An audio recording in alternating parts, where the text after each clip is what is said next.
The word jihad is mentioned in the Quran about 41 times. The words mercy, peace, and compassion are mentioned about 355 times. Yes, come in. Come on in, Riaz. Sit down, please.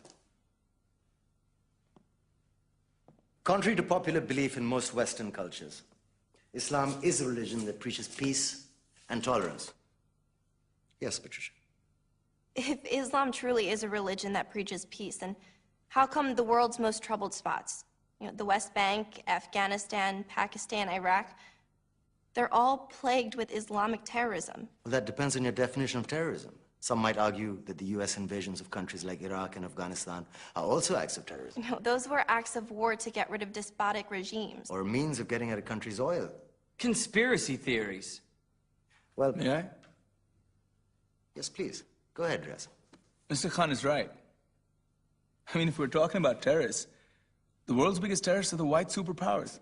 Come on now. No, really, stop and think about it. Explain 9/11. Okay. Do you know how many people died in the Twin Towers strike?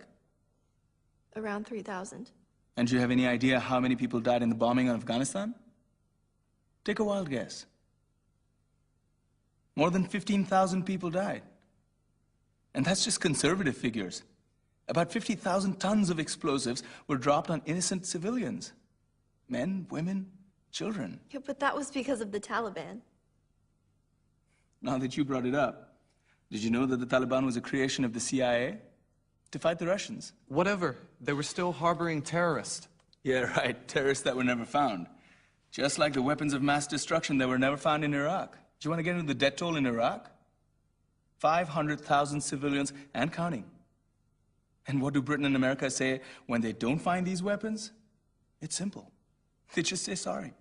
And still refuse to relinquish control of these countries. What are you trying to say? What I'm trying to say is that just because you're American, wear a fancy suit, and call yourself the president, doesn't make you any less of a terrorist. I'm saying that if you don't stop meddling in other people's countries, you will face a backlash. If Muslims like you feel that way, then why don't you get out of our country? We will. As soon as you promise to leave ours.